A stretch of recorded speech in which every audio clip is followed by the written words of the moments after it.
Well, more women than ever are seeking information on how to get involved in the political process and putting themselves in the running to get elected.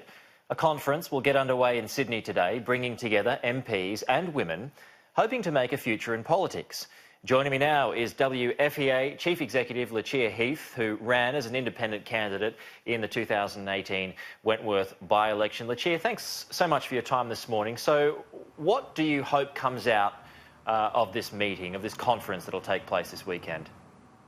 Oh, I've got many hopes. We have 100 women joining us in about an hour up at New South Wales Parliament House that are coming across the political spectrum that want to be inspired and equipped as to how to run successfully for office. And that could be at the local, state or federal level. And hopefully we can bring some gender balance to our legislatures as a consequence.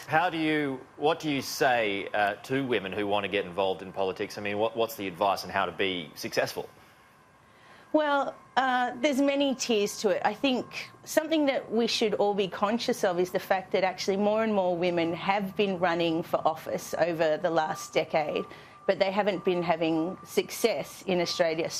And there's a number of dimensions to that, but one of the ways that Women for Election is helping is by giving tangible skills to actually provide them the ability to know how to run a campaign, how to work with the media, understand the trips and traps of government, understand party pre-selection process.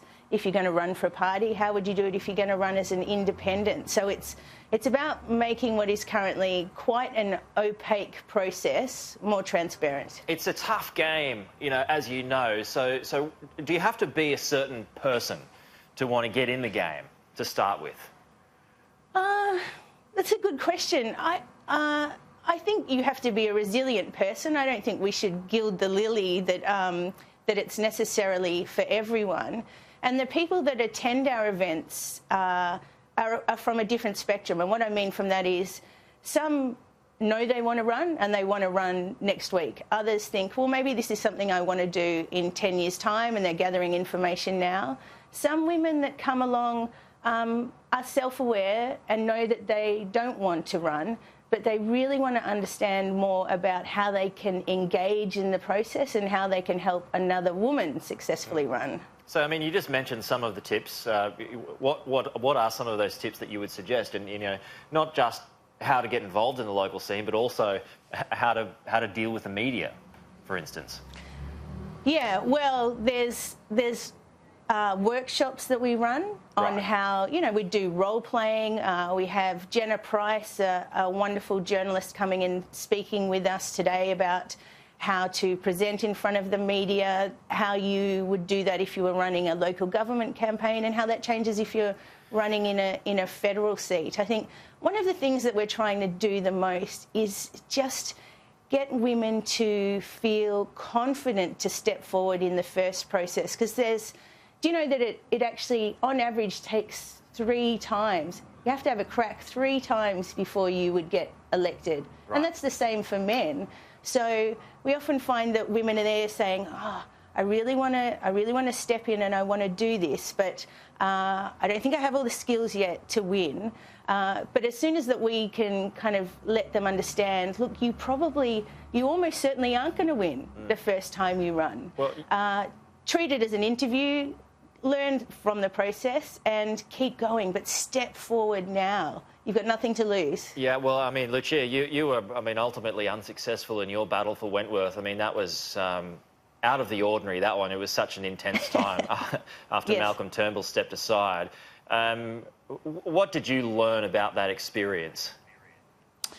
Look, I'll tell you, I stepped forward, and I had been privy to these events for the 18 months prior to that. And if I had not attended these events when the time had come, I know that I wouldn't have stepped forward. But what it was for me was one of the most positive experiences of my life. And that's the exact opposite to what 99% of people told me it would be. And the number of women that came up to me through that campaign that said, we're watching you, tell me how you're doing it. Can I buy a coffee? Can I buy you a coffee afterwards and you can walk me through it? And it made me realise, actually, women are mobilising in Australia, and they're not happy with the status quo, and they want to engage, but they don't necessarily have the information on how to do that. So that's what our conferences like today are doing. Will you go again? I mean, you've talked about how a lot of women have three cracks, a lot of people rather, have three cracks before they're ultimately successful. Dave Sharma obviously now holds the seat. Will you go again? Not in the medium term, no. I've thought about it, but that was quite a wonderful experience, and what I've decided instead is that I'd like to help 1,000 other women run in the country first. So I'm just going to do that, and then maybe I'll look at running again. Surely you will go again, Lucia. Maybe, maybe I will. But you know, I'm a tender age of 44 now. There's the resilience. There's the resilience that you're talking about to encourage other women to get involved in politics. I think it's a great idea. I think it's a fantastic conference that you're running this weekend, and we'll see what comes out of it. But Lucia, thank you very much for your time this morning. Appreciate it. Oh, thank you very much. We appreciate it as well. All right, chat to you soon.